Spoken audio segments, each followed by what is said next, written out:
Let's get ready to ramble. Good evening, friends. Welcome to Ramblings of a Middle-Aged Card Collector. Tonight, on episode 15, An Artist's Journey, Conventions, Covers, Original Art, and Sketch Cards. We're stepping into the bold, energetic, and dynamic universe of illustrator Peejay Catacutan, an artist whose work has left its mark across comics, tabletop games, and the trading card hobby. From his early days in the Philippines experimenting with art and visual storytelling to working with major publishers like IDW, Image, Upper Deck, Heavy Metal, Capcom, and Renegade Games, to becoming a fan favorite in the comic world for his variant covers, as well as becoming a powerhouse in the trading card world with his incredible sketch card work with Upper Deck, Saturday Morning Cards, and recently the Perna Studios Halloween 6 set. PJ's journey is all about passion, growth, and unstoppable creative drive. PJ, welcome, my friend. So awesome to be here, man. I don't know where you got all of that. Some of them might be fictitious. No. We're good. Awesome, bro. I'm very happy to hear that. Your portfolio spans so much work. Everything I looked at, I was so happy to see. It was beautiful. There's pieces in there that you could see your early works and how they've progressed into what they're becoming. Yeah, yeah. And you yourself are one of my favorite artists as of Oh, come currently. on. No Thank joke. you. I I mean, appreciate it. I appreciate it. every sketch card that I saw my friends pulling that had your name on the back of it, and when they flipped it over, I was like, "Oh, I wish I had that card." See, you're killing it. You're doing great, man. Thank you, Um, man. Thank you so much. so let's start with your origin, brother. Can you take us back to the beginning? What first pulled you into art? My mom told me she first saw me draw when I was two. I was 2 years old. Uh, I was on the floor drawing stuff, not on the floor. I actually, she said I asked for paper for something to draw on. And that's how it started. And then my first really big supporter was my grandfather. Like he bought me like a bunch of uh, art materials. And I remember as a toddler, he would collect all of my artwork. Sadly, though, there was a typhoon in the Philippines, if I remember correctly, and the collection of artwork from my toddler days, they were all lost. Wow. So so yeah, but yeah, it started from there, and then uh, in grade school, I would join. Oh, excuse me, I've been looking on this side of the screen because my cat wants to step out of the house. That's okay. Do what you got to do. There We're you go. pet friendly on the channel. Yeah. So okay, I'm back. So yeah, so grade school, I started competing in. Oh, thank you. The raccoons I draw are like some of my best work.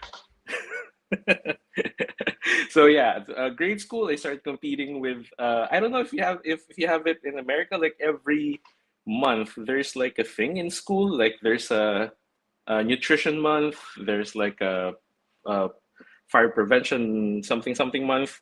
So every month they would have like a small competition, poster making competitions. So you would draw stuff, and yeah, it started. I started to become competitive because of that. So I really wanted to keep drawing. So I kept competing, and then high school I started joining editorial cartooning competitions. I started writing. Uh, I was into journalism a lot. Like until college, I was the editor in chief of our college paper. Uh, and what else did I do? It's just that I never really stopped drawing. Like I don't have any formal training in art because I was supposed to go to art school in the Philippines, but during that time, the best like options for the biggest export in the Philippines is like nurses, right? So if you Okay. know a Filipino, you would know a nurse. So that's the thing. And like yeah, I studied nursing, but I never stopped drawing. And even when I started like working at in the hospital, like I was in the ER and the OR, uh, yeah, I kept posting stuff online. So basically, this is my complete origin story. So I posted stuff online. Someone saw me and gave me my first big break. Okay. So there's it's a full story, Matt. Like it's yeah. That's a short version of it. That's great. Someone saw your work online and just was like, "Let's go." Yep, and funnily enough, like he became one of my closest friends. His name is Omar Spahi. He actually wrote a Sonic the Hedgehog cartoon in on Netflix. Oh wow! And yeah, he was also starting out as a writer, and he saw my stuff, and he was like, "Why don't we try making a comic together?" And I was like, okay, let's do that." Okay. And after a while, we started like really work. Apparently, it was really going well, and it was an indie called Xenoglyphs. I don't know if you can still find it, but yeah, I started from there. It's so funny because I had my first signing at SDCC for the Street Fighter cards that I did this year, and he was also there. Like he was gonna he was yeah. It was so funny. Like yeah, it was a journey for the both of us, and he's such a good guy. It's from that small uh, message from him asking me to possibly work together on an indie comic. We saw each other like get married. I saw him have kids. So Wow. yeah, and when we started, we were in our like I think I was 20, 21. It's just yeah, friends that you get from the hobby and then the profession. Awesome. That's so cool. Now, how old were you when you went from the Philippines to the British Columbia? Actually, we just moved here last year, Oh, okay. April 2024. Yeah, it's a big move, but yeah, we like it here. We love it here, and it's at least I'm closer to the States, which is awesome because I get to come over any event that I get invited to. So Yes, that is definitely a benefit for the community. no, oh, thank you. Absolutely, absolutely. Um, what made you choose Canada? You have family over there? Um, my wife got into a school here. Okay. She's studying marketing, and yeah, I think it was just an awesome choice. Like, I have family here, I have cousins here, so the support system is there, and yeah, it's a. I also have friends here, surprisingly. Like, I have friends in Canada from college, Cool. so of course they're nurses. So so we got to see each other like a few months ago, and it was a pretty nice reunion. It's just a really nice choice. That's nice. That's nice. I work with a Filipino, so Oh, they're not all nurses. that's He's my rare. area partner, and we cover part of Queens together in for Oh, T-Mobile. Yeah, oh, cool, cool. yeah, yeah. He goes over there for family Hard stuff and workers. everything. Yes, Yeah, yes. Very hard worker. Great partner to have when I need him. Good people, man. His family's very, very, very nice too. yeah. Did have they cooked for you yet? Like, have they given you I some of have their? been over for lunch once, yeah, to his house, and we had a meal that he made the night before. It was Yeah, delicious, yeah, delicious. right.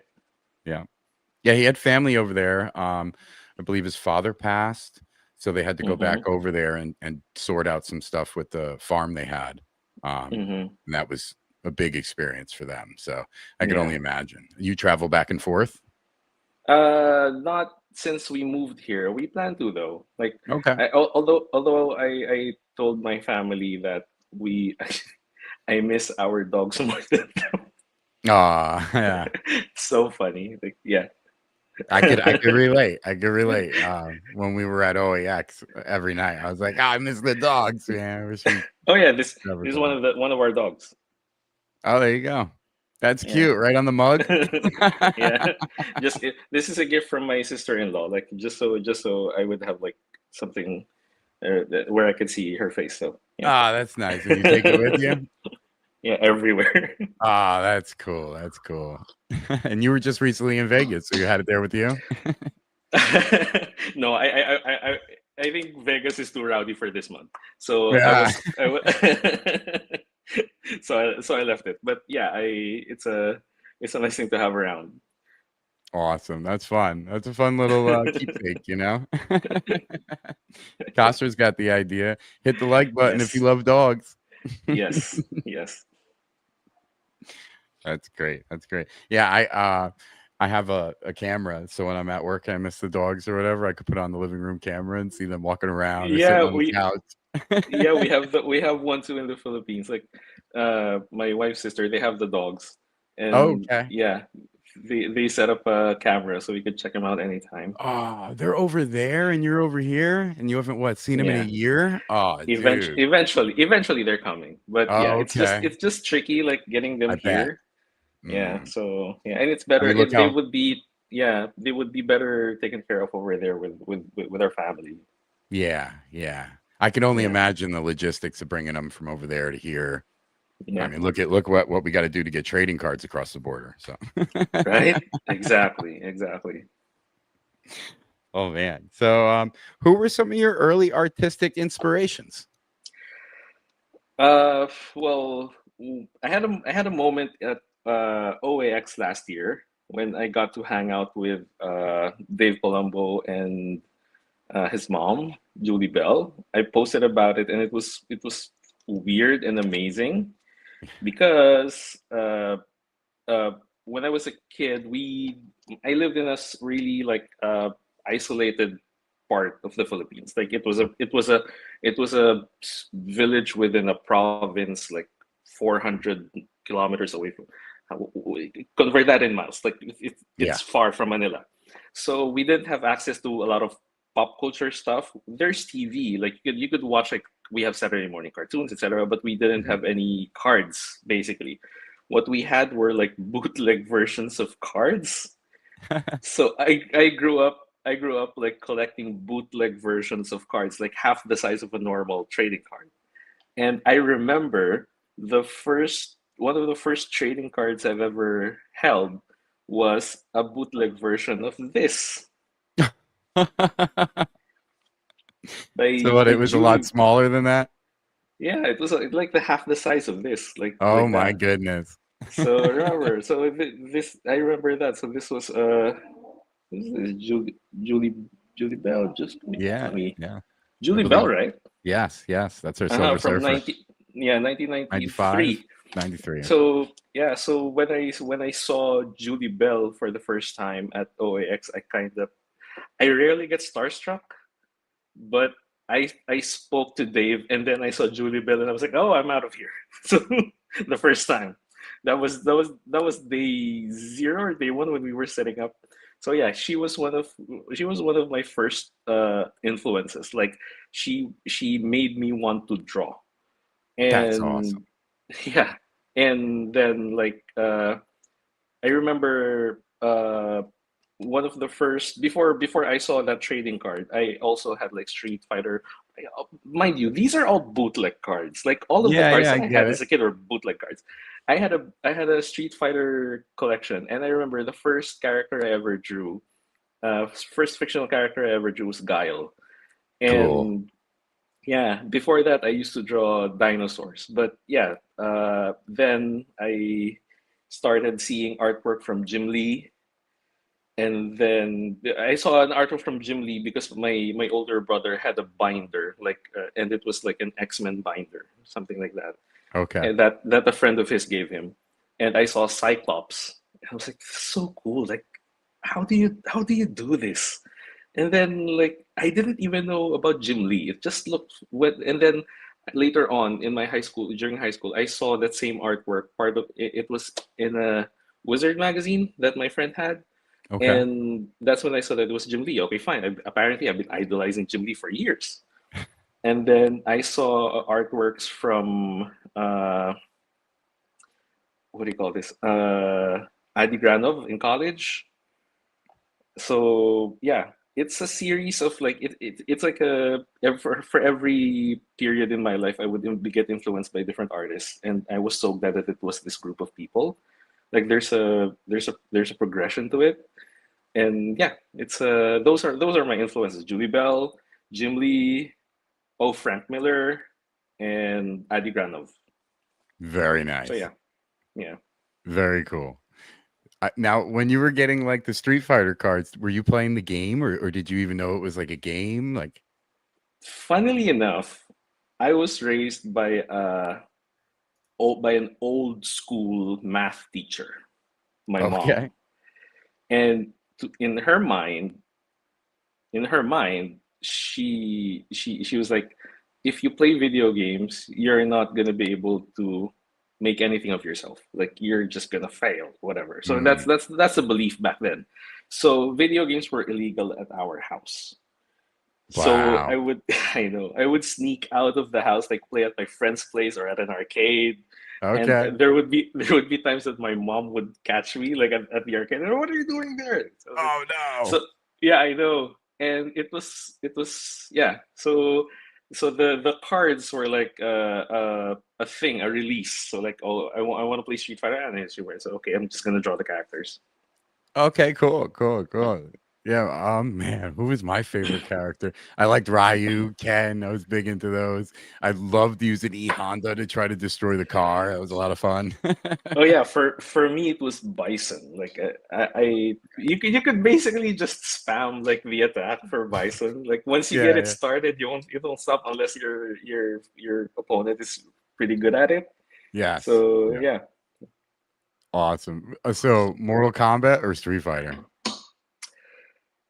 That's so tough because I would like this. I have a sister, and I would destroy her and do like fatalities, like while my mom's watching now. Like now that it's legal to have a A video gaming game, console. Yeah. a gaming console at home, we would like play in front of her, and she would freak out with the fatalities. But yeah, Street Fighter still has it's different. Like it's still it's deep down there, so it's gonna be hard to choose anything other than Street Fighter. I kind of have to be with you on that. Yeah. I mean, Yeah. for me, my mom kind of didn't want me playing that because the fatalities were too brutal. So Yeah. Street Fighter was a better option. Yeah. And then what I remember I brought home a game and I was like, "Oh, it's just a fighting game," but it was the game where they're all in like bikinis and everything, Dead Alive or Dead something like Alive. that. Dead or Alive. Yeah. Yo, my mom was like, "What is this?" I was like, "I don't know." I was red in the face. I was like, "I'm sorry. I thought that was just a character, not all the characters." That's so funny, man. Oh, I saw Man, Castro say Addy's gonna be at yes, OAX. Yeah. yes. I'm. The first time I went to the States for a convention in 2015, I met him for the first time, and it was so funny because he wasn't so super built then, like he wasn't working out. So Mm. because remember in the past like 10 years he's been known as the artist who's like really really buff. So I met him in 2015, and then in 2018 or 2019 we saw each other again at Singapore Comic Con, and then he's buff. Oh So I wow. was we were making fun of the fact that there's such a change between those 4 or 5 years, and I told him, can we get a flexing selfie? So we got a flexing selfie right there. Oh, So that's funny. fun. That's cool. Yeah, he was at New York Comic Con right next to EM Guest this year. Yeah, So I got to say hi. So it'll be exciting to see him at OAX cool 2026. guy. Yeah. Yeah. Um, let's see. So we're gonna go into like building into your career. Um, so spanning like the comics, I really liked the covers that I've seen you do in the past. What were they? The Power Rangers were really cool, and the Yeah. TMT. I Yeah. really like those a lot because to me, that's so pop culture to me growing up. I watched Yeah. absolutely season one of the Power Rangers. You know what I Yeah. mean? Yeah. That was totally my age group. Definitely. Yeah. So, Definitely. and TMT is just core. You know what I mean? Yes, Childhood and exactly. growing up in the 80s, 90s. You know what I mean? So, Yeah. um, was it really fun to get to work on those? It's with the Power Rangers, it was funny because it started as me just creating fan art. Like with most of the artists working these days, it always starts with fan art. And I created a series of Power Rangers artwork and then just posted them online. And then at conventions, smaller conventions in the Philippines, I would just print them out and just sell them on the side. Like, and then those images blew up. Like it got shared a lot, and they reached Austin St. John, the Wow. original Red Ranger. So Austin St. John, out of nowhere, followed me and then dropped me a message, and he was like, "Want to work on some pieces together?" And yeah, he commissioned me to work on a series of like feudal era Japan Power Rangers. Like the concept is, what would Power Rangers look like if they existed during feudal Japan, the feudal era of Japan? Great So concept. yeah, and then those we made those, and then from there, I think the folks at Renegade Games saw the stuff, and then they started commissioning me for interior art for their tabletop games. And then later on, I finally got to work on my own covers for their what do you call this, for their games. Wow. It's surreal, man. It was funny. Like the fact that I was talking to Austin St. John, right? Like That must have been so cool. So when he followed yeah, you and you're like, is that who I think it is? And then they message yeah, you. So yeah. I So have to crazy. ask, was it just the Power Rangers in that setting, or did you do the Zoids too? Well, the plan was the what do you call this? There was a plan to work on the Zords. Like Yeah. I remember creating like a Godzilla version of the Green Ranger Wow. for the set, but work got in the way. I didn't get to like finish the whole set. But for Renegade Games, wait, have I worked on a Zord for them? I'm still waiting on that. I'm still waiting on that. Oh, wow. I hope. Oh no, I did.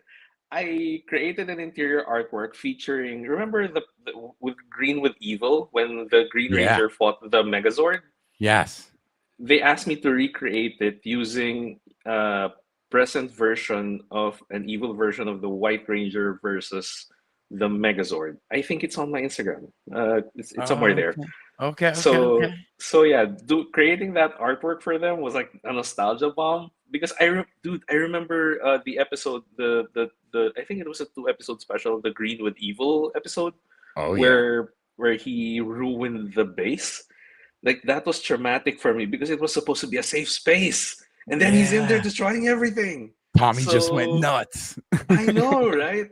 So when I saw that, like yeah, when they gave me that assignment, I was like, this is gonna be awesome, and yeah, it turned out pretty well.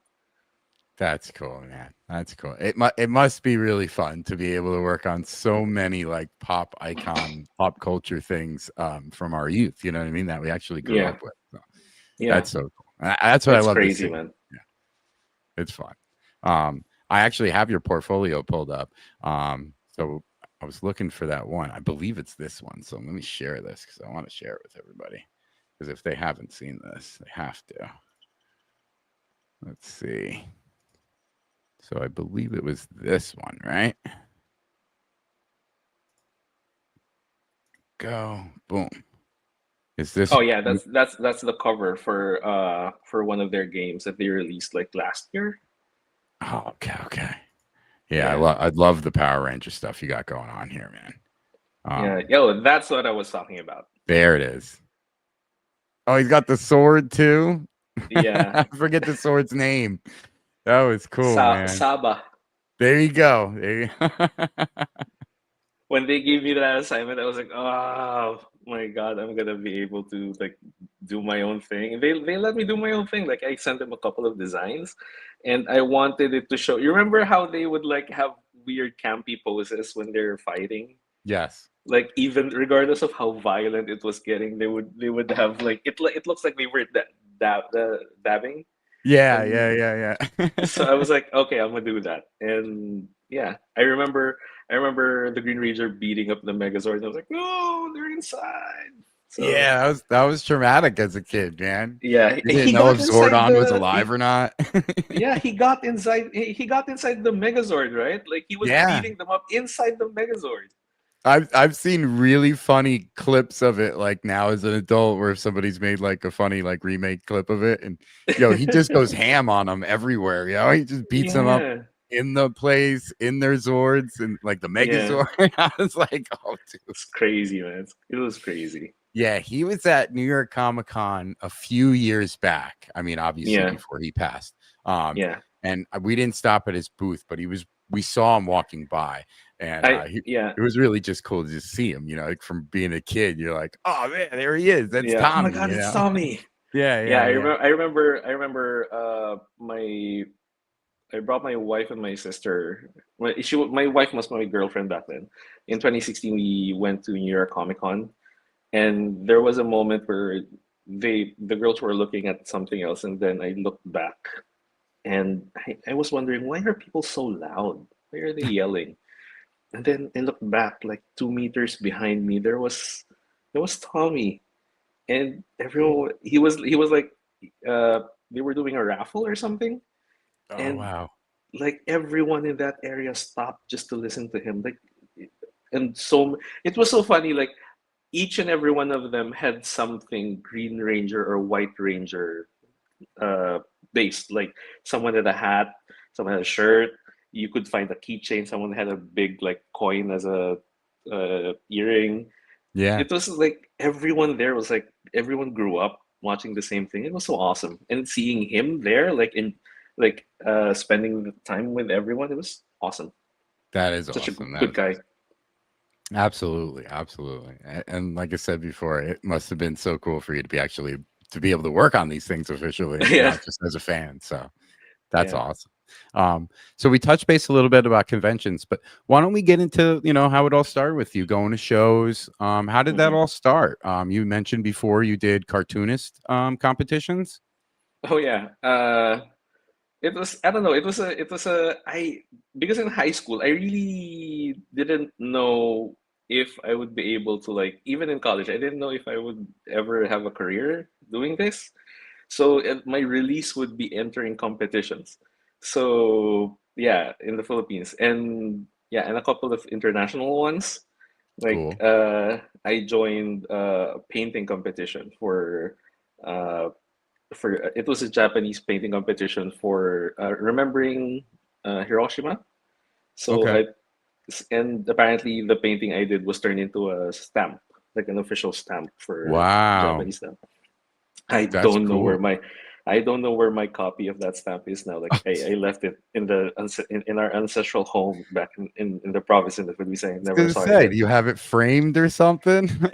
It was they sent me a book, like a book with collected stamps of the people who like submitted, and mine was like turned into a stamp inside the book. That's I don't cool. know I don't know where it is anymore. Like it should be there. I'm gonna look for it when we visit. Wow. That's a really Yeah. cool little thing. Yeah, and then uh at shows, like the guy who I mentioned earlier, Omar, he contacted me in DeviantArt, right? So we started working together. We started working in 2011, and the first time we met in person was at New York Comic Con 2015. And that was the first time I ever got to be at a large event. Like Okay. it was an actual Comic Con, and yeah, you hear things about New York Comic Con, like it's big. It doesn't give it justice. It's bigger than big. Like Yeah. it's crazy, and it was such an experience for me. Uh, Between that and like in events in the Philippines, I would be going to events in the Philippines called Comicat, Comic Con with a K, and then we also go to events in Singapore when we were in the Philippines, Singapore Comic Con, and yeah. But from 2016 onwards until we moved here last year, I never got to go to American conventions.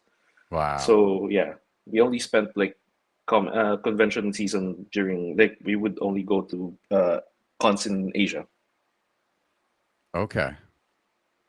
And what's the difference that you've ever noticed between cons in Asia versus America, if there's any? Not a not a lot. Like Okay. the thing about the hobby, like the pop culture thing of it all, is that I think it's the thing that connects everyone. it's only the language, like Yeah, pop culture is the- universal.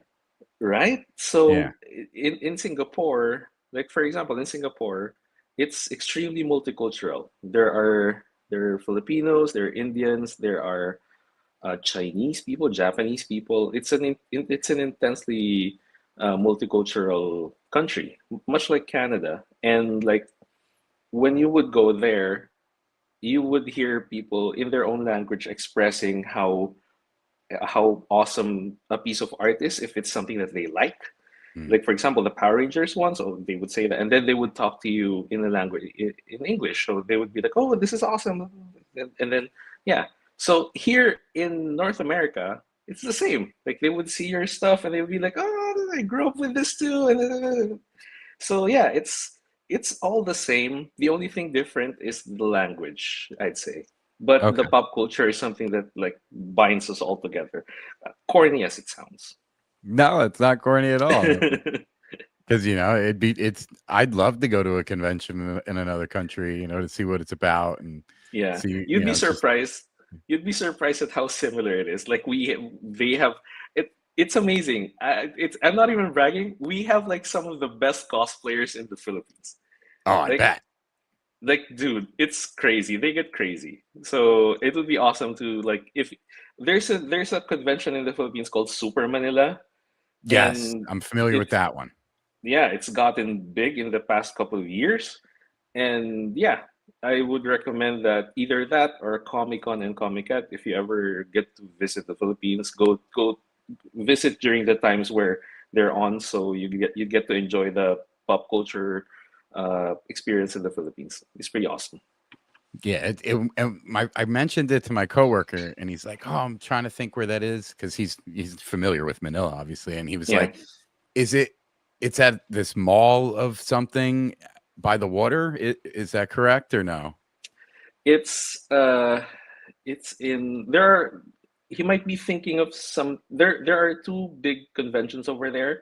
There's one it's called APCC, Asia Pacific Comic Con. Okay. That's one that's by the ocean. Oh, okay. He might be thinking Uh, of that one. Okay. yeah, might be thinking of that one. Super Manila is takes place in an area within like deep in the city, but I Got it. think what I think, or at least I'm hoping that they would get a bigger venue because it's gotten bigger. Okay. So I don't know. Maybe next year when we talk about SMC, when we talk about Super Manila, we're going to be talking about them near the venue near the water, the giant convention center. Oh, cool. Cool. Yeah.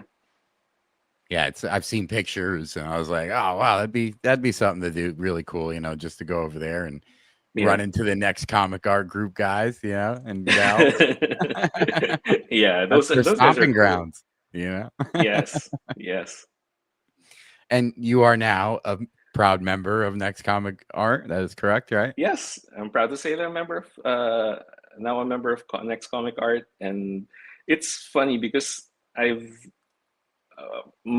thought about it, and some of my friends have thought about like having me on because a lot of the members there are my friends, like Miko Swayan, Harvey Tolibao. We've been friends for years. It's Great just that, artist. yeah, awesome artists, Yeah. and like I'm not really a group guy. Like ever since I started working, so this is really new to me. I had my rep, but like I was never really part of a group. So being part of this group is exciting, and those guys are funny as hell. Like in the Yes. group chats, I could only dude, imagine. it's funny. Like we see each other at cons, and we try to be like, and then yeah, it gets crazy in the group chat. Like those guys are funny. Yeah, Jim was just so ecstatic when I saw him and Oh got to yeah, meet him at OAX. He was just full of life, smiling, making jokes. Jim is a Jiggy was literal. great.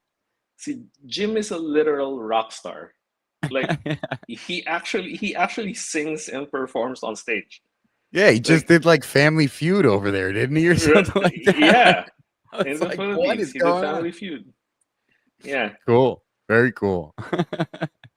Yeah, I'm a big fan of Next Comic Art. If you guys aren't familiar with them, make sure you're checking them out.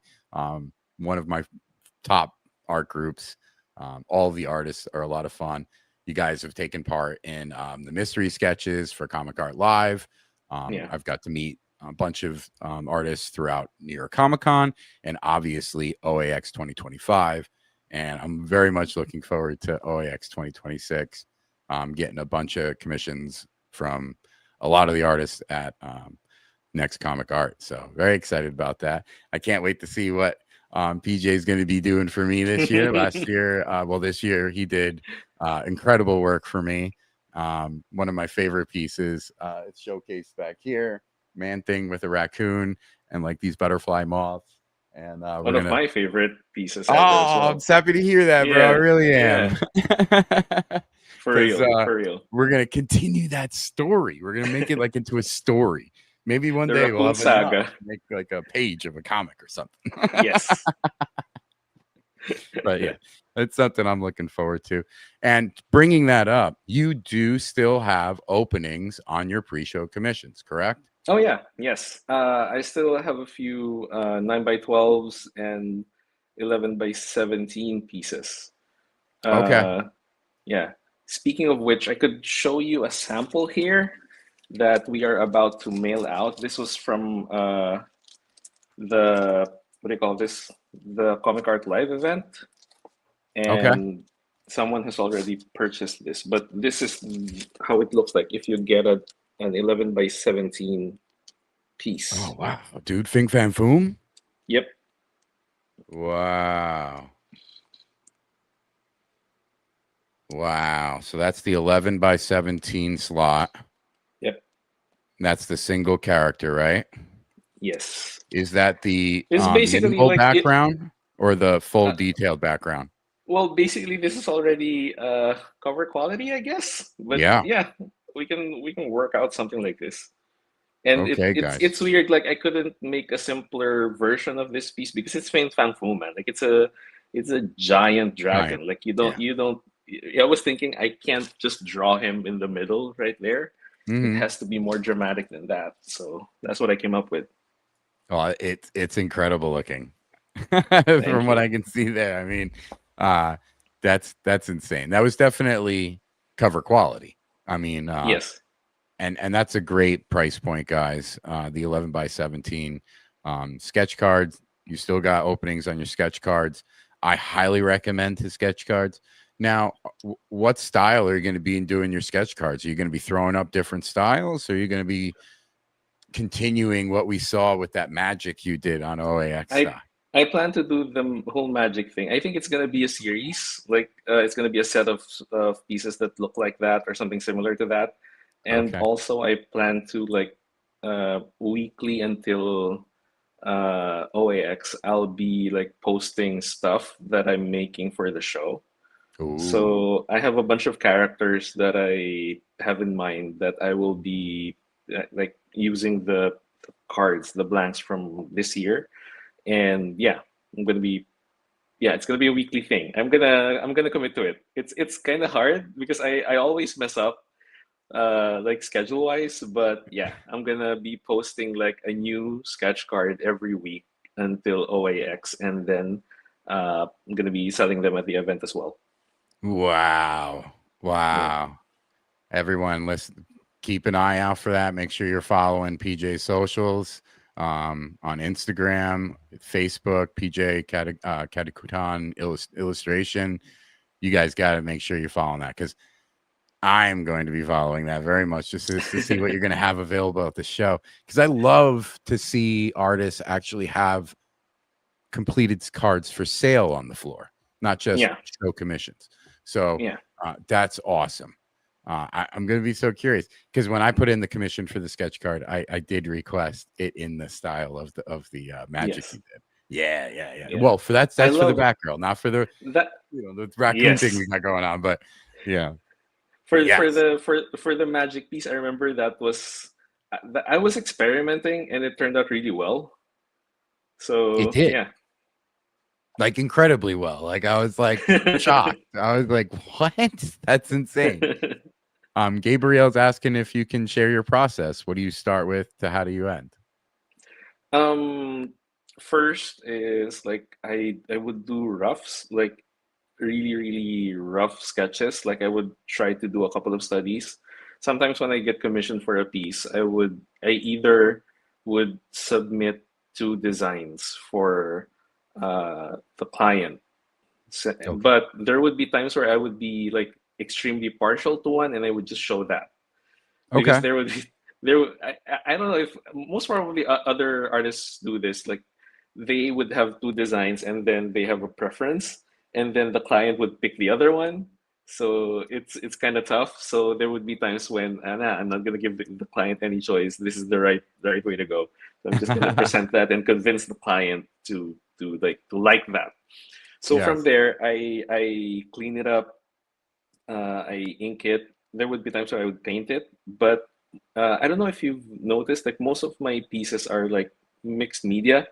Like I Yes. would use Copics, paint, airbrush, colored pencils, Love just it. to get the right effect by the end. So yeah, I mostly use Copics for my colors, but if the piece requires it, I would use watercolor, acrylic wash, or whatever is needed. Very cool. I love Yeah, mixed media pieces. yeah, Love it. me I too. love to be able to see like almost like the texture or the work that goes into it to changing like perspective or colors or shading. It's Yeah, I love it. It's one of my favorite things. That's like I love. Obviously, you got oil pieces, but when it comes to like mixed media, it's just my jam. I guess that's why I love almost sketch cards so much. You know what I mean? Because yeah. You can do it's whatever you it's want. yeah, yeah. I mean, it's Yeah. so cool, so cool. Gabriel was mentioning what would make that Fing Fang Foom a cover quality. Well, Well, so go ahead, you explain it then. yeah. So whenever I would like, I don't know. For me, cover quality is something that I would submit to a publisher to be published. Like, if, for example, there have been covers that I did for TMNT that are fully painted. So I would just scan that, send that over to them, and that would be the published piece. Like how it looks on paper, that's how it looks on the cover. Okay. So that, and the other variant for like 11 by 17 pieces that are not cover quality is just like basic. Not it's not any less like not how do I describe this? The same amount of work would go into it, but it's not as full as the other one. Yes. So the character itself would be super detailed, but the background is relatively basic. Love it. Great description. Yeah, Great description. Because that's thank you. big, it has to, for it to be a cover quality, it has to be presentable on the cover of a comic book. So Yes. it needs to be the whole scene, almost like an Yeah. illustration that nail so dynamically. You know what I mean? So it's not Exactly. just a focus on the character, it's an illustration. So Yeah. that's awesome. That was a great description. Gabriel wants to also ask, what are you using for ink? Are you using like New School? Let me show you. I have some here. For inking, I use Getting some lessons uh here, guys. yeah, I use two brands for my inking. One is Unipin, Unipin pens, like Okay. these ones. They have a Very cool. brush version of this, like this one. Nice. Okay. They have Unique. like different sizes, and what I use is this and their brush version, which is like a actual brush tip. Oh, cool. And I also use it is called a Molotov marker, black liner. Black liner. So for this one, I use it for like smaller details. It's pretty reliable, and I like that these things don't like smudge when you apply other mediums over them. So yeah, Mm, these are what I use, and sometimes I also use like brush pens, like actual with brush tip pens, like this one from Copic, uh, Copic. that one. So yeah, Got it. Now, those brands you trust? Yes. I've been using them for over 10 years now, like Okay. trial and error. So yeah, so far they've served me well, and I highly recommend them. I hope I get the sponsorship. PJ's links are in the description. Right? Oh, that's awesome, brother. I like that a lot. It's good to get the questions in. You know, I mean, I'm a fan of the way the art is. So to get like a little inside look of how it's Yeah. being made or what, you know, like your little details are about it, like that's good to hear and it's good to know. Especially, Yeah. it could be inspiring to someone else who's just watching or listening. You know. Yeah. I I remember like you could get like if you wanted to know how Jim Lee does his thing, you would need to buy a VHS back in the 90s. And now you could just listen, you could just watch his podcast or when he streams, and he would legit like just tell you how he does it. It's so funny. yeah, it's very cool. We'll be calling you Ambassador PJ. Only when they actually get me. Right. So like I guess I could earlier when you said your who your influences are, that this is what it shows, right? So your blending of fantasy and pop culture, you do it like so seamlessly. What draws you into that intersection? Is it the inspirations from like the artists that you mentioned? Well, when I like, for example, with my work with for Perna Studios, Love those. uh, The Pearl cards. it's I don't know, when it comes to like the stuff that I like drawing, I don't really, funnily enough, I don't pull that much from my favorite artists. I pull more from my love of horror. Okay. Like, dude, I'm a big horror movie buff. Like, I've yet to see a horror movie that actually scared me in the past like 15 years. So like it's a hobby of mine to keep looking for creepier and creepier movies.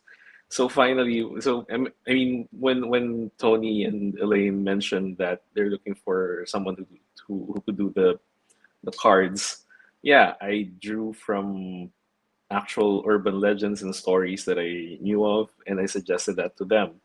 So yeah, it's a and like when it comes to like drawing stuff, I like it when yeah, I did a project with Upper Deck, which will be released in a couple of months, I think, or Oh. at least I hope so. My first official set for them, and when the talent coordinator or art guy, like the guy giving the assignments, asked me, uh, which characters do you like? Well, firstly, when I met him in LACC, I told him, you know what? I'm still kicking my butt because I didn't say Batman. And he was like, nah, you weren't gonna get Batman. Because he was like, they were very particular about the artist they would give Batman to. So he was like, Okay. no, there's just like to maybe from all the artists we are currently working on now, only 1% would get Batman. So he wouldn't get Batman. But anyway, when he asked me that, I told him I work best with women and monsters. So monsters. So I got a lot of monsters from that set. Like, I mean, not a lot of monsters, but I got a few monsters from that for that set. So yeah, the yeah, that's how I work. Like I draw inspiration on uh horror movies. That's really cool. That makes sense. That's really Yeah. cool. Because the piece you did for the Halloween Perna set, one of the pieces, all of them were so cool. But the one that I just thought of so much, like you were saying, like those like stories we were told as kid around the campfires or Yeah. whatever. When I Yeah. saw the girl looking in the mirror in the car, Oh yeah. the story that popped in my head was the one with the claw or whatever that like you find it hanging on the door handle or by the end of Yeah. the story or whatever, but Yeah. it's like they're like at the kissing spot and then like there's Yeah. a person with the claw story. I was like, oh, is that when I saw it, I was like, oh, is that was their inspiration for one of those? And then Oh, yeah, it's all of them crazy. were so cool. Yeah. So like, yeah, I could see what your inspiration from horror was. Yeah, it's I actually told like I when I submitted my suggestions to Elaine and Tony, I actually wrote down like tiny pieces like this is what this is from. Like this is what this is from. Like in there's a card there with I have the them. I drowning. have them. Hold on. Oh yeah, sure. I do.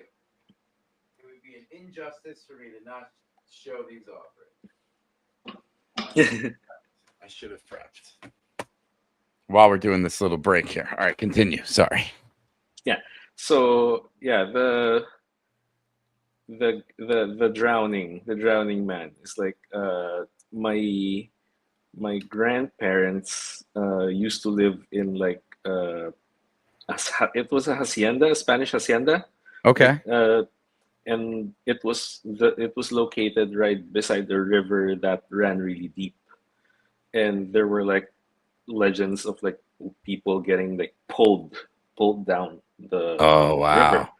So yeah, that's where that came from. Like Like there's an actual Muckmen. story of yeah, like people for some reason like if even if it's like if you're in the shallow part of the water, like don't even dare because they will pull you.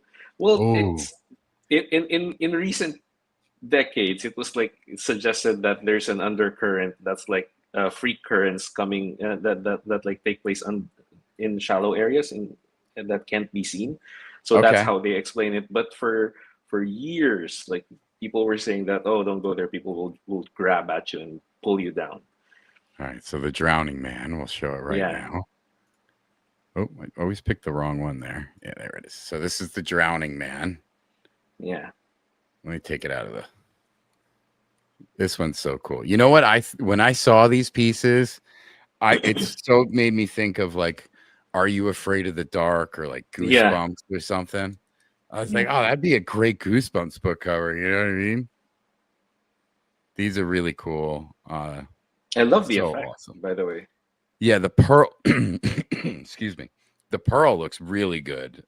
Yeah, If you guys haven't checked this out, the Perna's Studio set, Halloween 6, amazing work. yeah. All the sketch artists did such great. You did amazing work as your sketch cards as well. Thank you. This one's creepy. Oh yeah, that's from stories about because the Philippines was occupied by the Spanish for 333 years. So Okay. there have been legends of like friars being hanged or something like that, Oh and wow. like so and they're haunting like old Catholic schools in the Philippines. So that came from that part of our like history. Oh, that's cool. That's a really Yeah, cool, scary little story. yeah. And this is For the one I that, was talking about where I was like, I yes. thought of like for some reason like the claw or something. Well, for that one, that is one of the most popular or urban legends in the Philippines. It's called the White Lady of Balete Drive. Oh Uh, wow. yeah, it's an actual thing. I wrote about it in my IG. It's basically a street in the Philippines where so many taxi drivers have mentioned being called like being hailed by a woman, and then she would ride at the back. She would tell you where to go, and then she would just be silent even if you talk to her. And then eventually you would find that you're either alone in the car or she would start doing creepy stuff inside the car. Oh, that's scary. So yeah. Oh yeah. This one, this one is just inspired by The Grudge and Weapons. Oh, weapons was messed up. I just saw that recently. So I remember Aunt Gladys. So that's what inspired the face for that thing because Oh, I okay. I can see yeah that. I saw the movie the night when I was working on that one. Oh, well, that's cool that the inspiration just came right there for you. And then the way it's twisted because I don't know if you've seen The Yeah. Grudge. Yes. So remember the woman Kayako, the ghostly woman. She's Yep. all twisted In the up, and well. she's like, Yeah. yeah. Oh no, that's the ring. Oh, that's the ring. With You're right. Right. I apologize. yeah, Yes. for the Grudge, she's like all twisted and like Yes. crawling on her Yeah. back while trying to get down the stairs. Yeah. Yeah, so yeah, that was the inspiration for that one. Wow. I told you I work best with monsters and creepy stuff. Like I hope to get like a really really creepy project soon. That'd be cool. Well, Upper Deck does do the what was that called? The Monsters, Masterpiece Monsters, or something like that. That might be Yeah, a yearly thing. I think I did some for them like last year. I did do some Goosebumps stuff, like official artwork for Goosebumps. Oh, Like that's awesome. yeah, for Saturday morning cards. Like That I saw. Okay. Yeah. they were just released. Like I have some here. They were just released like at the event that I went to, What was that? Designer Con? Designer Con, and Cool. here's a sample of one of the cards. Like I got an artist proof for it. Love it, dude. That's really cool. So, and it's so funny because shout out to one of the owners of Saturday Morning Cards, Dan. He let me work with his 5-year-old daughter to model for this. It's so That's funny. cool, man. Yeah, she's fun, and she was so into it. Like she was so happy working on it. I mean, posing for the thing. And here's another one that I did. All of these pieces are homage pieces for the old covers. And here's for Night of the Living Dummy. Oh, cool. So I have to say, Goosebumps is such a throwback for me. I think that's maybe what initially started my like obsession with collecting things, because I believe my first collection was like a bookshelf that I like curated specifically for Goosebumps covers. You know what I mean? Like, yeah, right? You know what I mean? Like, yeah. I don't even know if I read all of them, to be honest with you, but I owned them. Well, we didn't have Goosebumps in the Philippines, like the books, but uh, when I was 9, we went to the States for the first time. Okay. And I think that was 1997. And I remember buying 4 books. It started with that. And I was like, oh, we can't find any more Goosebumps books in the Philippines. And then all of a sudden, like, oh, there's a TV show. Yeah. So yeah, It was cool. Yeah. And then fun. you had Afraid of the Dark. Are You Afraid of the Dark? Yes. The intro And to that show used to scare the heck out of me, dude. yeah, same here. And Tales from the Crypt, and Love then that. the Creep Show movies. Yeah. Those were fun. Yeah. So while we're got this talking about Saturday morning cartoon cards, and we've got Pound Ramble on here, PJ, why don't you show everyone the giveaway tonight and an opportunity that you have?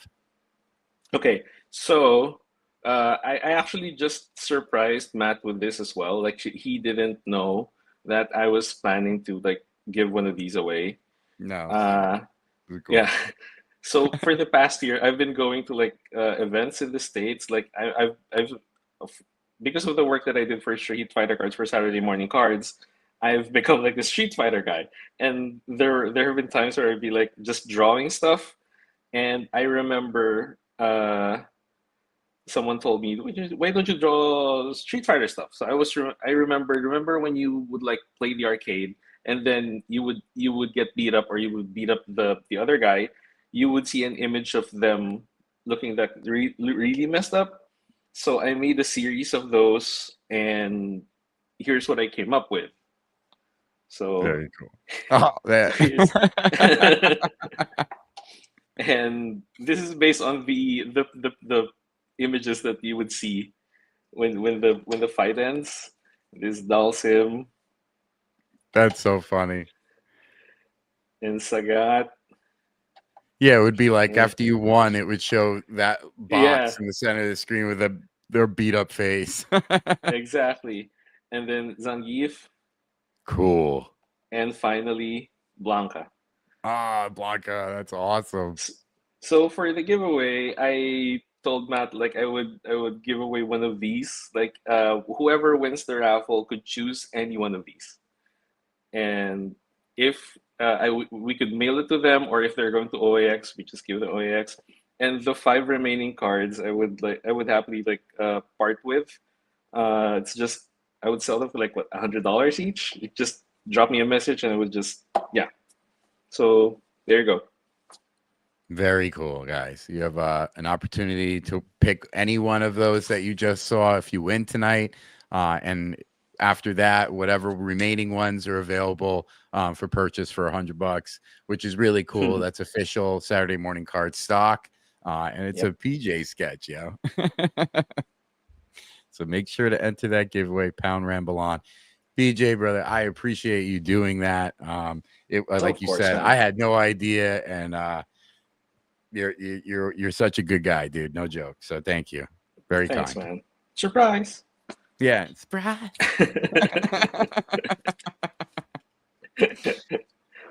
Very cool. I wish I had a PJ sketch. Otherwise, I would show everybody tonight from the Halloween sets.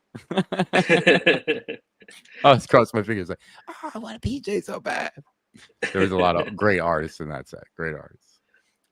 So I know you mentioned something from that may be coming up with Upper Deck. Will we see sketch cards?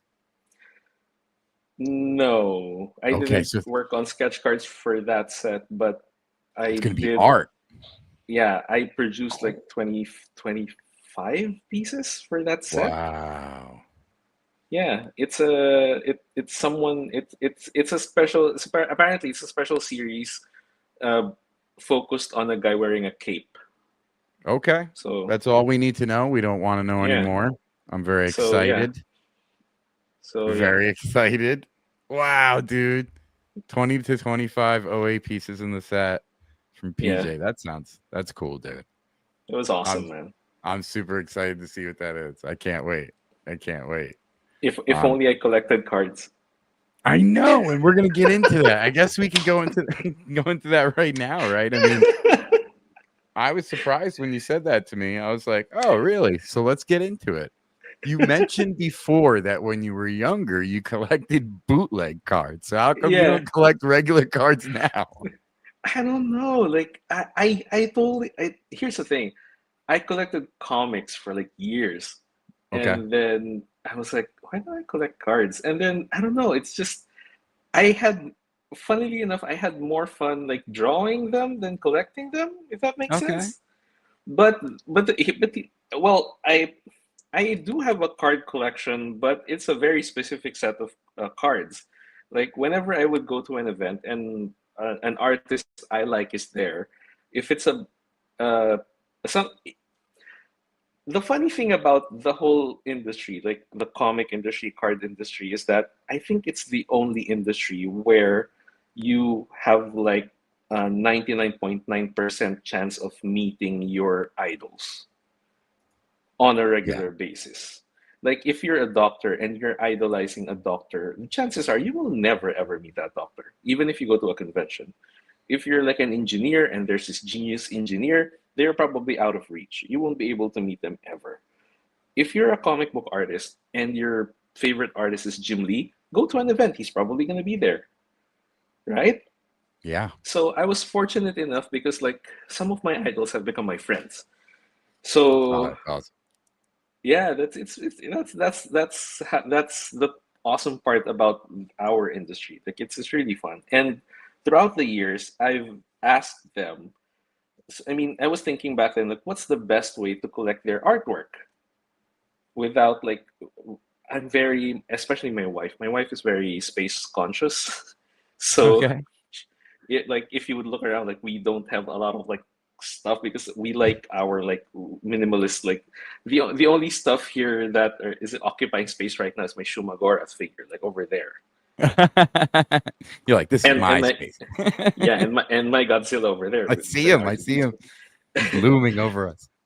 Yeah, so but yeah, I've always wanted like to collect art from them, original art from them. So I figured, hell, why don't I just ask them to draw sketch cards? So Cool. I've over the past years, I've collected quite a few sketch cards from some of my favorite artists on the planet. And Wow. here's one from Harvey Tolibao. Oh, you're gonna show some. Oh, make it Oh, big, bro. is it Let's okay? make Is it it big. okay? Yeah, go ahead. Hell yeah. Let's see Okay. it, man. So okay, this is my only card collection. I love So it though. That's a cool card collection. so this is from Harvey Tolibao. Harvey Tolibao has like seen my career from the beginning. Like I would freak out seeing him at events in the Philippines. And it was so funny, like last year when I finally, last year, no, a few months back when I finally joined Next, the dude was so happy, he hugged me, like, oh, finally! He's like that. So we had a moment That's right there. awesome. This is a card from him. What is that And of? it's Marchionro. It's a Star Wars character from a comic series that he Okay. made art for. Very cool. So I asked him to draw me like a character that he really likes, so he chose that. I like it. And this is from EJ Su. He's worked on Godzilla, and obviously I'm a super Godzilla fan. So when I finally got to meet him, I was freaking out because he was showing me his portfolio. We are currently working together on a Saturday morning cards project that involves kaiju. Cool. So there's that. And he worked on Godzilla. So when I met him, I asked him to draw Godzilla. Wow. That's really cool. I Yeah, like that. I like the old style yeah, looking Godzilla too. yeah, exactly, right? Yeah. And then here in the Philippines, I there's this artist that I've seen his beginnings, and now he's working for he I think he recently were finished work or still working on Phoenix for Marvel. Okay. Roy Mercado. Oh, Shredder looks great. I know, right? Yeah. Because one of his like first big titles was TMNT, so I was like, okay, draw that. And I remember I think he drew this as we were hanging out uh, like a week before I left for Canada. So Okay. yeah, That's really and cool. yeah, and this is just like there's not a lot here, but No, it's okay, dude. I love the curation of your own little card collection here. Adi Granov. Nice. I met him at SGCC and I had him draw this one. Oh, for if you guys are like freaking out that I'm touching them, it's just because I'm currently in the process of moving them to a new like album, so I got them out of the thing. But yeah. You're good, bro. Collect what you want, how you want, and touch them how you want. And this one is from my friend Miguel Mercado. Ah, cool. He's a Wood Red And Ranger. yeah, and here's another one from a friend of mine. I asked him draw this when he was working on Thor. So Kim Jacinto. Oh, that looks cool. Right? I love the beard he did on him. That looks great. Yeah.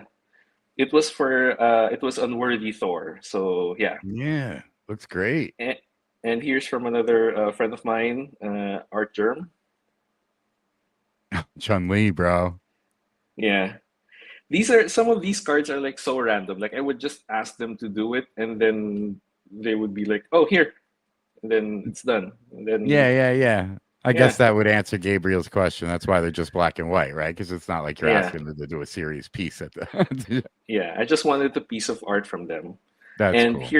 here's one of my most prized sketch card possessions. You ready?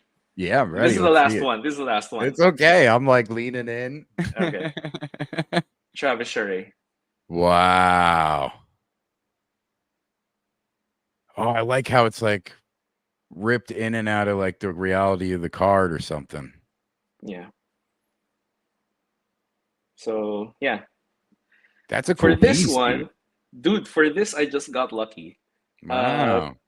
I was from time to time I would check his website for the Space Girl updates, and like there was this one time I checked it. Like I didn't get to check it for like a month, and when I finally got back, there was this announcement that he was releasing like his art book, like a collection of pieces from him, and I Yeah. was like, first it was written. It was something like the first 50, first 40, something like that. People who would order the books would get a random sketch card.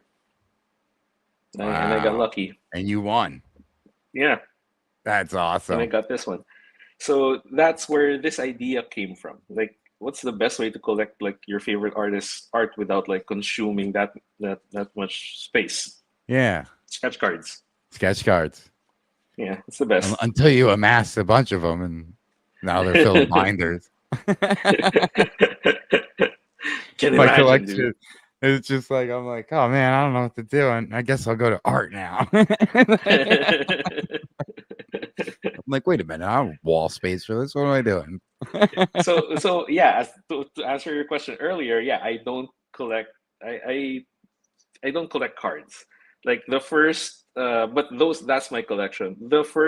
Actually, the first time I've ever unpacked a pack of cards was at OAX last year with my friend Seek. Like, Oh, cool. yeah, we were hanging out at Target, and I was like, you know what? I've never really like opened a pack yet ever. He was like, no way. What did you open? There are some over there, and I got myself a set of annual cards, and Okay. yeah, and he has a YouTube channel, so we opened them in his car, and he was recording. We got a few good ones. It Oh, was you had like the full experience. yeah, I had it was so funny. Like, oh, I get it now. Like there was this rush. Yeah. Like, yeah, so yeah, I totally get it. I might do that again this next year when we go to OAX. Okay, yeah, exciting. I'm bringing Batman metal. Me and my son are Awesome. gonna open up some. Yeah, well, I'll let you open a pack, bro. That would be something. That would be something. Yeah, why not? We're bringing other stuff too. I just don't know what. Probably like a box of Infinity Trilogy. Yeah, Nothing too expensive, but fun to rip. yeah. So probably like that, like an Allegiance set. We'll probably bring, or an annual. We'll see. That was fun to open as well. So I hope the set I worked on would be out by then. Taking that'd them. be even cooler. Yeah, That'd be I even know. cooler, dude. I have an idea maybe of what set that could be, but I'll keep it to myself. I'm a very good. I deduce things pretty well. I deduce well. Happy birthday, Brittany. Happy birthday, Brittany. Very cool. All right, guys, hit pound ramble on. I'm going to run this. We've got 8 people in the live. We've got 6 people entries. Let's get 2 more in there. And I'll run this giveaway. That way, the other cards that are remaining will be available for purchase. Make sure to reach out to PJ with those. Those are very cool. And I'll be covering the shipping for this card. Unless you're going to OAX. If somebody wins and they're going to OAX, PJ will bring it. But Yep. I will cover the shipping if you cannot be going to OAX. So again, PJ, that was so cool for you donating that. I appreciate it greatly. Of course, man. I'm going to share this real quick. Just to get the givey out of the way, y'all. There you go. All right. 3, 2, 1. Good luck, friends. Good luck.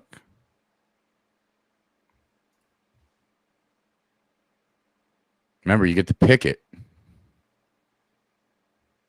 Oh, our buddy Josh. Cool. Congratulations. Congratulations, Josh.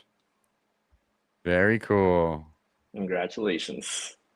Nice. Ooh, what one are you going to pick, Josh? Would you like to see him again? Yeah, I guess show him off again. Okay. I get to see your work. Beat Up Ken. Beat Up Ken. Beat Up Bison. Beat Up Dalsim. Yeah, I'll beat up. Beat Up Sagat. Yeah, right. No one won. Beat Up Zangief. Or Zangief is cool because he's looking at you I know, right? in the And corner of his eye. beat up Blanca. So yeah, pick one, and the rest will be up for sale. Oh, that's cool, guys. That's cool. I like that. So, Josh, which one are you gonna get, buddy? If I had to pick, I'd have to say. Oh, he's going for Blanca. Oh, he's going for Blanca. Nice. All right, Awesome. Blanca it is. So everyone, that means all the others are available. So if you're into those and you wanted to get a sketch out of the Street Fighter Saturday morning cards, boom, got an opportunity right now. So very cool, very cool. And Josh, you're going to OAX. So PJ, are you going to bring that for him? Of course. There you go. Very cool. Very cool. If not, let me know and we'll take care of that. But I believe Josh is going again. It was fun to see him this year. Yeah, looking forward to seeing all of you guys over there again. Hell yeah. So many mats. That's the most amount of mats I've met in my life. And so far, I was just telling my wife this. I've never met a mat I didn't like. Oh, man, like there's no mats in the Philippines. There are no mats in the Philippines. Like there are Matthews. No one's ever called Matt over there. Oh, For some okay. reason. Well, that's my full name, Matthew. Yeah, right? My mom calls me that when I'm in trouble. Yeah, lots of Matts. Lowenstein. Yeah, there you go. John, you got to add John. Hey, John. Yeah. Lots of Matts. It is lots of Matts. It's like that Spider-Man meme where all the Spider-Mans are pointing at each other. Yeah. We're all Matts. During the first 24 hours, I was actually kind of discombobulated by the amount of Matts and the other names. I just start calling people by their last name. For me, I was like, oh, I can't remember this guy's name, so it's probably Matt. That's what happened during the first 24 hours. On the second day, that's where I started to memorize everyone's names. But It's it was like so Matt fun. or Whenever I Ryan. would call, yeah. So when they would drop by the table, hey PJ, I was like, hi Matt, and they'd be like, oh hi. It's like, yes. I got one. That's hilarious. Are there any like dream franchises you want to work on? Batman. Cool. Batman and Spider-Man. Okay. So one for each world. One more. Godzilla. Ah, okay. I actually was just gonna say, what about the dude in the background there? Yeah, Godzilla. Godzilla's a dream. Like during Designer Con, I met with one of the higher ups from Toho, and it was a funny experience. They were very cool. It's just that I think I fangirled too much. you know how you do it, like, hey guys. Yeah, you like to overdo it. Yeah. So my one of the guys who were there, they were like, no, you did it was okay. It wasn't weird or anything. But in my head, I was like, no, I think I overdid it. I think I blew it. So yeah, we're gonna wait for the results of that one in the next few months. But yeah, I hope I didn't blow that one. I don't think you did. So yeah, it's Batman, Spider-Man, Godzilla. Very cool. Very cool. I'd love to see you work on those. That'd be really cool. I'll look out for the future for something like that. It'd be fun to see you do some kind of Godzilla, showing how much you love it and everything. Yeah. Batman. Well, the project we're working on now, I was joking with my wife. I'm going to use that as like as a I don't know, my sample for Godzilla, because it's all kaiju. So okay. That's very cool. Yeah. Kaiju centered. I like what were those movies? Pacific Rim. Those were good movies, because I was like, oh, we get kaijus. Yes. And those cool. Jaegers, like my favorite. Oh, which is your favorite Jaeger. Mine's Cherno Alpha. What was the one the main dude used, but the newer Oh, one? Gypsy Danger. Yeah, Gypsy. I like Yeah. Gypsy. That was a good th- one. Yeah. Those are really solid designs for mechs. I build Gundams, you know what I mean? I still do that here and there. I have a few in the basement I've been working on for a little while. Oh yeah, I'm planning to like start with how do you pronounce the latest like Gundam GQ what do you call that? I couldn't even keep up GQ, with that. remember? GQX, is it? Yeah, it has like 8 U's or something. Yeah, it's a lot. Yeah. Yeah. Yeah, I was planning to like get one and paint it like an Ava, like right, like purple and green, because I Oh, saw one online and it was pretty good. that's really cool. Yeah. Yeah, I like they're fun. My son and I were doing it. He was into it for a little while. And then one day I brought it out for us to continue and he's like, Uh-huh. "Yeah, I'm not really gonna continue with this." And I was like, "Dude, I just bought all this crap." So now like whenever I get free time, I continue to work It's on it. why it's not cool enough. No, no, no. And it's the one that's got the lights. I'm like, "Oh man, this is gonna look awesome when it's built up." It's like, I'm looking Yeah, forward to it's building it. there was this one time a friend of mine like uh during COVID because everything was locked down. Uh, we would do like weekly builds online, like live.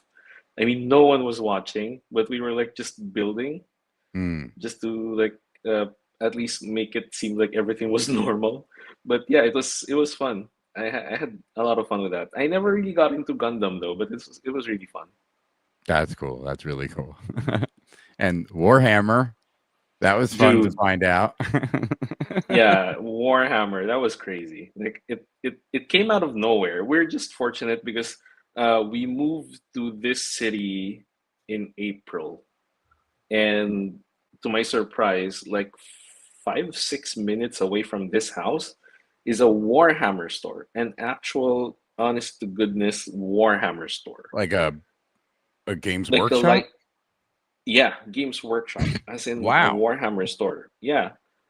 It's like Wow. how it's not even like a real like urban like area in BC, right? But yeah, in the middle of this quaint city, there's a Warhammer store, and it's almost always full. So, Wow. so I was surprised with that, and I was looking for a hobby. I was really looking for a hobby. Drawing was my hobby, but it became my job, so I needed a hobby. So yeah, I started doing it, and it was funny. Like I had transferable skill because I paint, and it felt like I was cheating at some point because I had all of the professional tools. I had You an already had everything. right. I have an airbrush. I have a bunch of professional brushes. So yeah, it worked out, and I was surprised because when I started sculpting stuff, because I didn't just like paint it. I chose an interesting army. I chose the Death Guard, which is like the Yeah. most disgusting ones, which Yeah. means you could go creative, right? So Nargle. I got that. Yeah. So it's instead of the wait, let me get this. I have a here. Oh, you So got this your is painted mini? yeah, this is the tank that got me the trophy. Like I joined the yeah. Oh, So dude, you there. did a tank. Yep.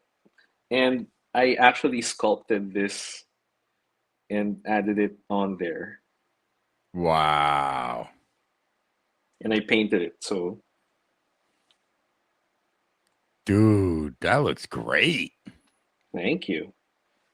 And that's So what yeah, won you the first place? it won me the trophy for Warhammer or large figure category, Wow. and The it was my vehicles are first always time so fun too. to do. That's crazy, man. Yeah, yeah. At first it felt like cheating, but a friend of mine was like, "Dude, you know what? I've been painting mini figures for like 15 years, but I never joined one. If I joined one, I would still be considered a rookie." Hmm. That's so, true. So at least there's that. I challenged PJ to a paint off. I shipped him a piece. This is I'm gonna paint. exciting. He's gonna This is paint. exciting. I will not be as good as PJ's, but Come on.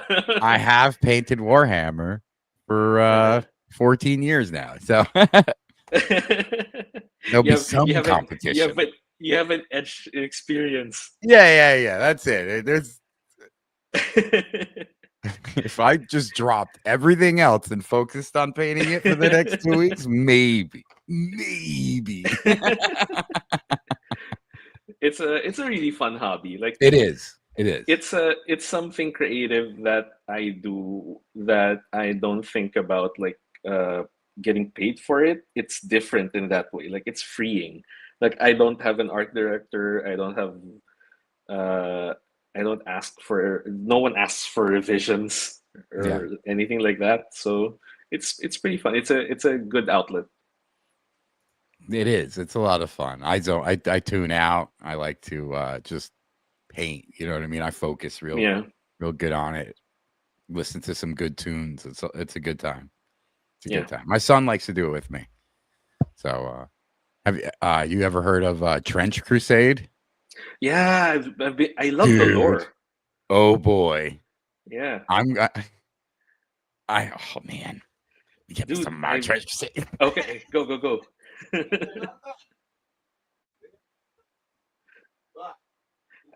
I love that we're geeking out about this. Me and my son have been painting these for a little while now. And I love again, these aren't done. That's why they're in here. I got other things to do to them, but there's some fun ones in here. I've been doing these dudes. They're called the Pilgrims or whatever. Oh, okay. Trench Pilgrims. Oh, nice. Nice. I love the lore of this game, yo. Yeah, it runs deep, man. Yeah, he's not done yet. Amazing. I still got to do some highlights to him and stuff. But yeah, I've been painting minis for a long time. I was thinking of getting into the Trench Crusade thing as well. Like I was thinking of doing the Sultanate. Oh, dude, that's awesome. Yeah, I gotta finish some pieces. They're not done. I washed them, and now I got to do highlights. Yeah, it's awesome, man. I'll take better pictures and send them to you. But dude, the lore is insane. And then my son he paints wild ones, dude. He paints some crazy ones. This was his dude. He painted. Oh, nice. He's just having fun with it, you know. Those things, man. It's amazing. I saw the thing, the what do you call this? I saw the lore, and I was like, this is so good, dude. It's so good. It's crazy. I'm working on this flag here. I've been trying to get the flag a little better. That's nice. It's beautiful. Yeah, thank you. They're a lot of fun. I love painting minis. I got a whole thing, man. I got it, dude. In Las Vegas, like I saw this guy. Like I think he has a Patreon or something. He was showing me a bunch of his stuff, and it was really cool. So I got me some of his stuff, and his figures are based on Lovecraftian stuff. And you know me, I'm a horror buff. So when I saw them, I was like, give me some. And here's a sample. Oh, he 3D printed some for you? I don't know. It doesn't have any lines like what you get. Yeah, he 3D printed it. It's pretty clean. It's pretty solid. That's cool. So this is now the show. Huh? Yeah, I'm just gonna do this for fun. Yeah, this is now the show. This is the minifig show. So that's it. We're just talking whatever. We're having fun, bro. Threw this away. Forget it. Dude, I'm looking forward to you finishing the Trench Crusade army you have there. Oh man. We have. You know what it is if I was doing it by myself, I would have had it painted already. But I like doing it with my son because we're building this army together so we could play. And so solid parenting all around. yeah, you know what I mean? Well, thank you. So he he's got a life now, he's a little older. So he's the time we have to paint is lessening and lessening and lessening. So I'm like, dude, we got to paint. So he said, we're going to paint this weekend. So I'll show you, I'll send you some updates and stuff and some of the pieces. That sounds exciting. I'm gonna start with my next figure soon because apparently there's another competition in February. So I need to finish it by then. Nice. And this is my next project. Oh, dude. That's crazy. Marching in. I know. Wow, bro. That's a huge piece. Yeah. So. Wow. So that's my next project. Cool. I hope I hope I get to finish work. It's one of those things. It's every time, right? Like, oh, let's start a new one, and then oh, I have a deadline. Oh, I have another deadline, and then we forget. That's it. Well, we're gonna, let me know when you get the mini, and that's when we'll officially start. Is when you have time to start. That's it. Yes. No rushing. That would be no so pressure. much fun. This is just fun. That's it. I gotta say, hey Donnie, I see you in the chat. I'm happy the surgery went good, and I hope you pull through swiftly. I love you, brother. All love. It's good to see you. Yeah, Wilson, Donnie. Good to see you in the chat, bro. Get that accelerated healing factor running. That's it, yeah. Get those genes. A lot of the listeners and watchers tonight who are going to catch the replays come from the trading card side of things. And you've been a big presence with sketch cards. How did you get into sketch cards? And what do you enjoy most about the format?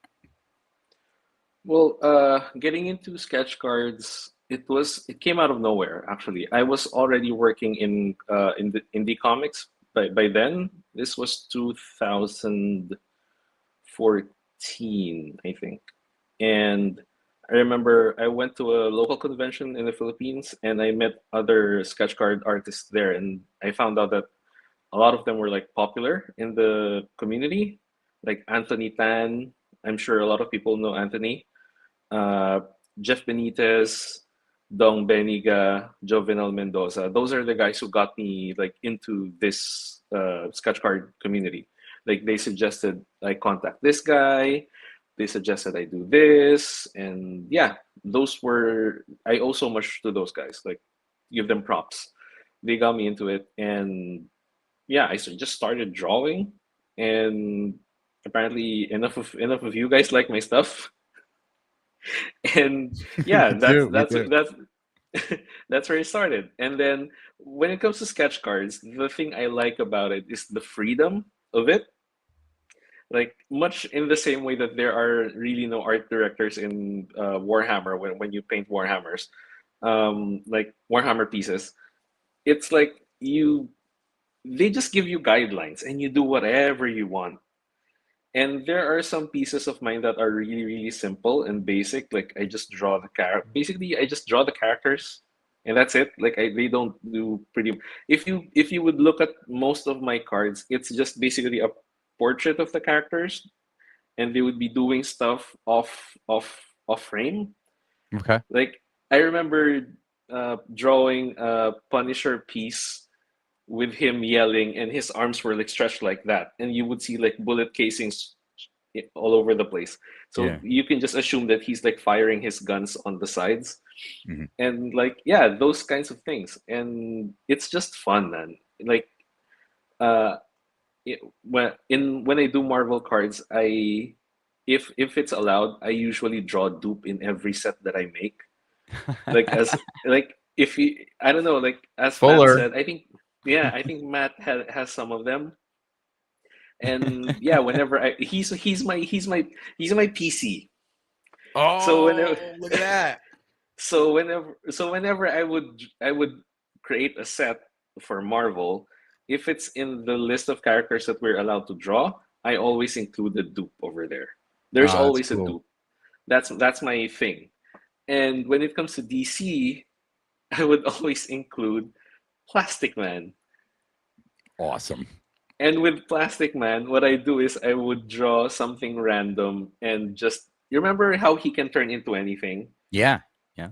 So I've made it so that there's a card that looks like a laminated card. So imagine what do you call this? I don't have a blank. So imagine this card right here, Yeah. and you just see like it looks glossy, and there's like a diamond, his logo. So basically, it's him Yeah, pretending he's to the be that card. card.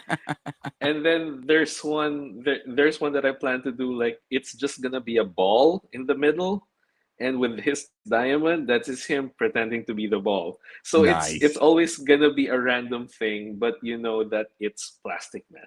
So he's my Yeah. PC for your DC. Oh, that's cool. Plastic Yeah, Man's really cool, man. I like his story, like his origin story, and yeah. he was pretty prevalent in this cartoon that me and my son watched, Batman the Brave and the Bold. And he was Oh, always in the episodes, man. I haven't seen the whole series. I've been meaning to. That's a Like fun cartoon. I mean, it's not I for know, adults, but it's a fun cartoon, you know. I know. It's one of those. It's And got yeah, so many weird characters in it to where you're like, oh wow, I didn't even realize that was a character. And then you're like, oh, that is a character. So I that's think why I I like the think cartoon. I think I saw Condiment Man in that Yes. series. Yes. Yeah, it's wild. And It's what's funny amazing. is I've never heard of him before, and not till Batman the Metal Upper Deck set came out. So Hmm. those are the only two places I've ever seen Condiment Man was in the cartoon and now in the set. Like, Yeah, it's pretty awesome, man. Like, yeah. So, yeah, Plastic Man. With Plastic Man, there's like endless, infinite possibilities with that guy. So, as much as possible, I'm always gonna include Plastic Man in every set. that's really cool. And I so hope to see you in upcoming DC sets, man. Like Yeah. very, very much. So that'd be cool because I love your work to see. I mean, sketch cards is one thing, but to be able to hear that you're actually starting, you're putting out OA and it's going to be, in a published set, and that's going to be something to look forward to. It's so cool just to see this progression, and it only can get bigger or better and improve. So Yeah. power to you, brother. I hope and can't wait to see these things that are coming up with something to do with a man in a cape. There's a chance he's from Kansas, but I don't know. Yeah. Oh, stop it! Stop it! I don't want him getting in trouble. You know. What are you gonna say next? A farm? No.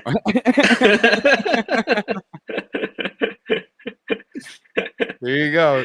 Hit the So like funny. button if Dupe tastes like bologna. I actually think that might be true. Well, I think Fuller said earlier he had a dupe card made of bologna or something like that. PJ's art Thanks, is man. goals. That's cool. Thanks, man. Donnie I is a appreciate great it. artist. Yeah, he is. Yes. I'd love to see more from you, Donnie. Get well soon, brother. 100%. So you've mentioned Godzilla, something you would want to work on, Spider-Man, Batman. There's possibly something coming down the pike. Very exciting news with this little side project you're going to do for OAX with these sketch cards. That's going to be fun to see. Yeah. So you're just packing yourself with so much stuff to do that's coming up, man. Yeah, it's actually starting to overwhelm me just thinking about it. So what does your day look like now that you're getting so busy? Like, are you setting aside time frames? Like, what's your day look like? Okay. My typical day is I wake up at around 7. I would cook breakfast. Oh, I Nice. love cooking. I love cooking. Dude, if I wasn't drawing, I'd be cooking. Like for real, professionally. Oh, you said cocaine. I'm kidding. That's so funny. Man, I love cocaine. If I It's like, wasn't drawing, I would what? be doing cocaine. Let me turn my volume up real quick. All right, 7 in the morning, cooking breakfast. What time you get into the studio? Well, basically, I cook breakfast because my wife goes to school at around 8:30. So yeah, and the gentleman from making breakfast. of course. There you go. And yeah, from if for example I pull an all-nighter, I would go back to sleep after that. But if I didn't, I would start working from then, like around 8:30, work starts. And excuse me. And yeah, I would just keep drawing the whole day and just not stop. Sometimes I would go out for a run, just stay healthy. Nice. And it might not look like it when I run. Yeah, so so It's yeah, cardio. That's good. That's good. yeah, definitely. I used to run marathons in my 20s, like real wow. long distance marathons. So there's that. And yeah, I just work all day. That's it. I just draw. Just grinding. And yeah, just grinding. And there would be work would be divided by like work I do for Saturday morning cards and commissioned artwork, and sometimes I write because I've been the stuff that I did for heavy metal are stuff that I wrote. So I also do my own stuff. And so I write a bunch of stuff. Sometimes I collaborate with other creators. And yeah, sometimes I do, yeah, I just hustle like the whole day. And then by the afternoon, I cook again. Dude, I love cooking. I love cooking, not cooking. Cooking food. Delicious, yummy food. I love cooking food. So yeah, and then yeah, that's basically my day. Like, it's not really that eventful. Yeah. Sometimes I would. I recently started going to. Remember, I told you I didn't have any professional academic training in art. Mm-hmm. Yes. Recently, I started get into like life drawing sessions. Like Okay, cool. It's Vancouver is very artsy. That's what I found. So they have a lot of like museums that hold like life drawing sessions.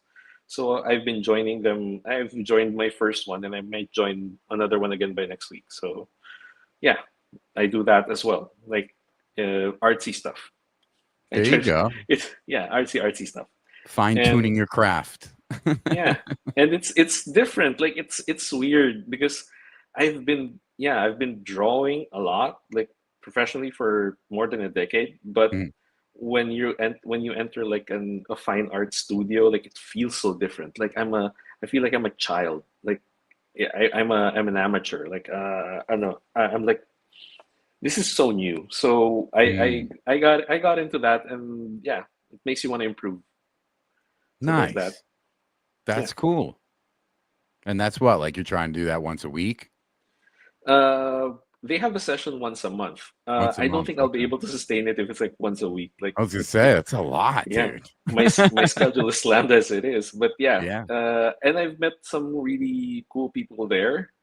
So many of them are amateurs as well. So like it's a thing that they started learning. So you see people in different phases of their drawing journey. Like you would see professional artists who like really paint quickly. There are people there that are like in the mid part of their journey, like they're starting to get good. And then you see some last time there's this group of like friends who just came in who just really wanted to draw. Like none of them knew how to draw, but as just something fun to do on the weekend. So it's just a fun activity. So yeah, I do that now.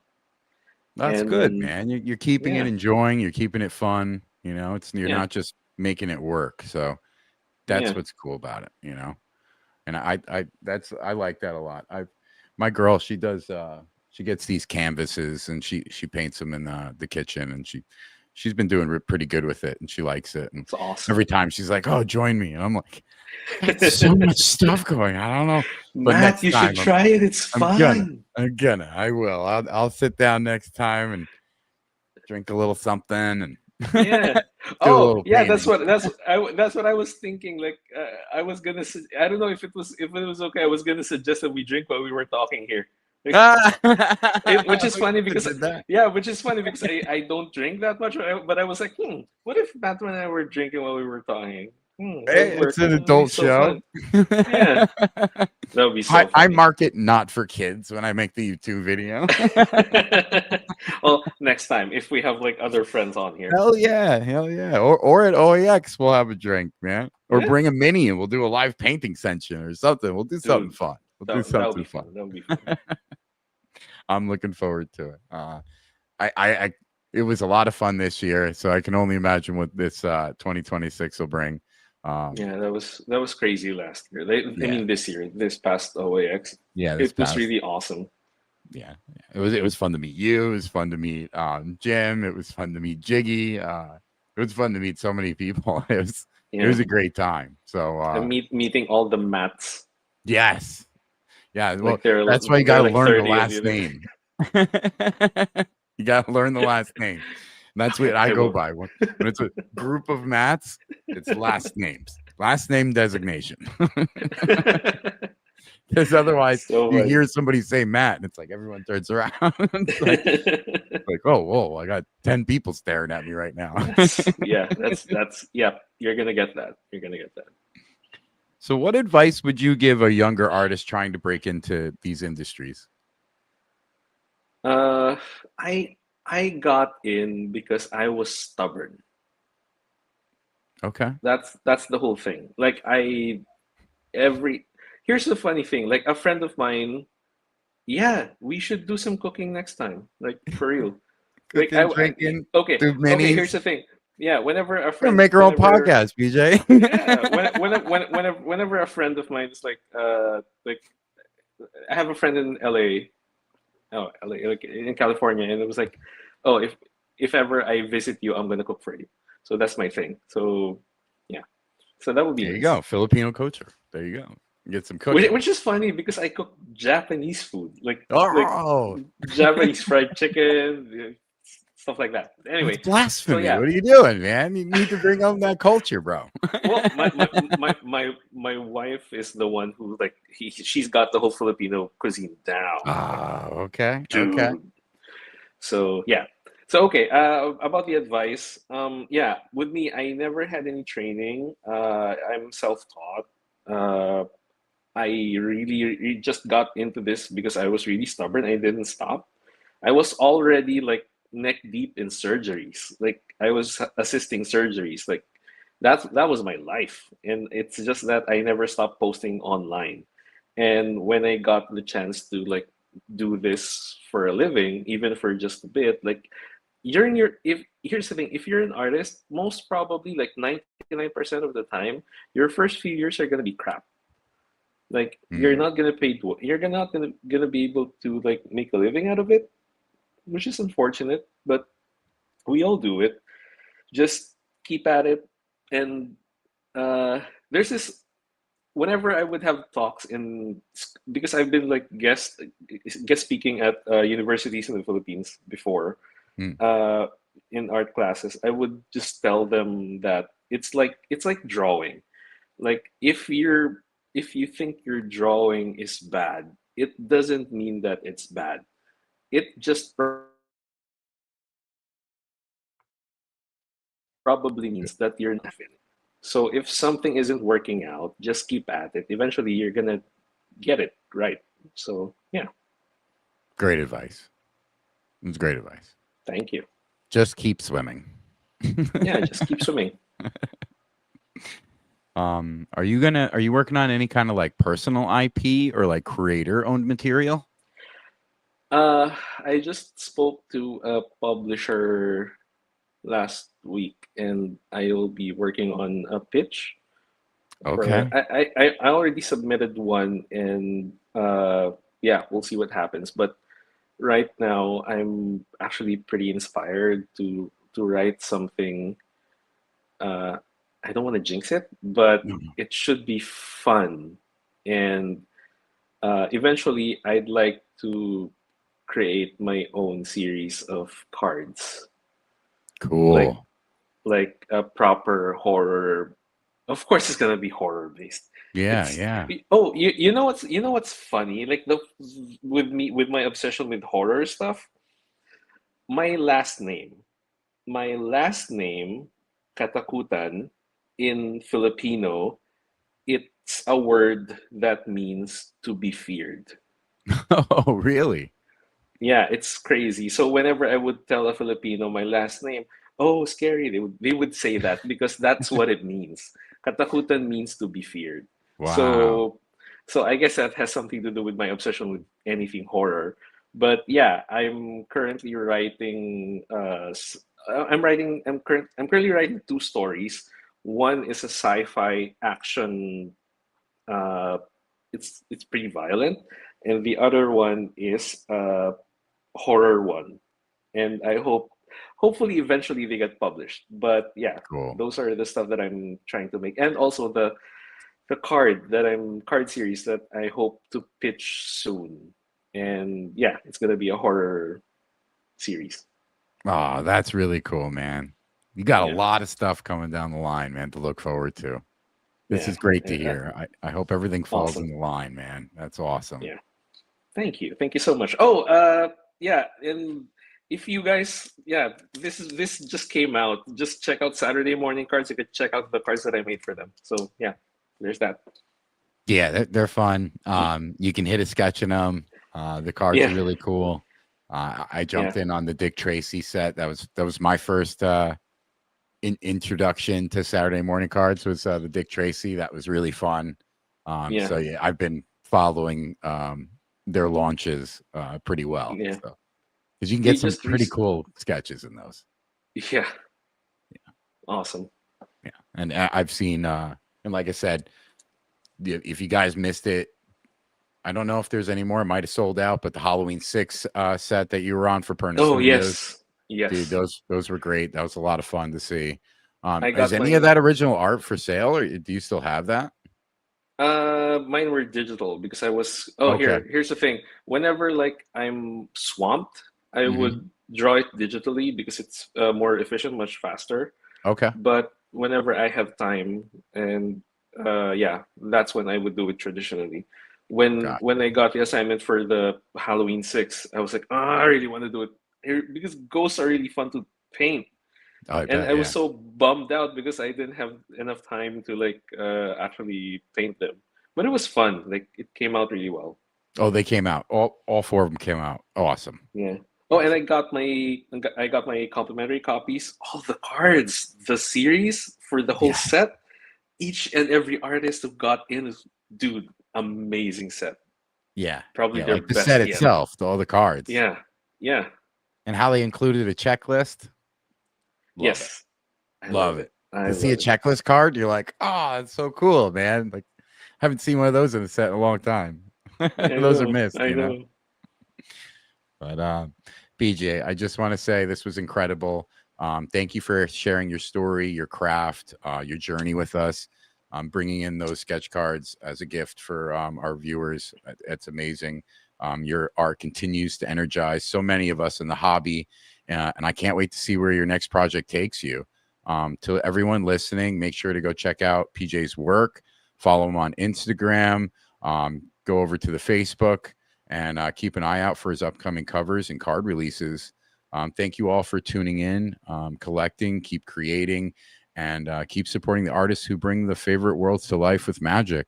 And always, my friends, ramble on. Ramble on.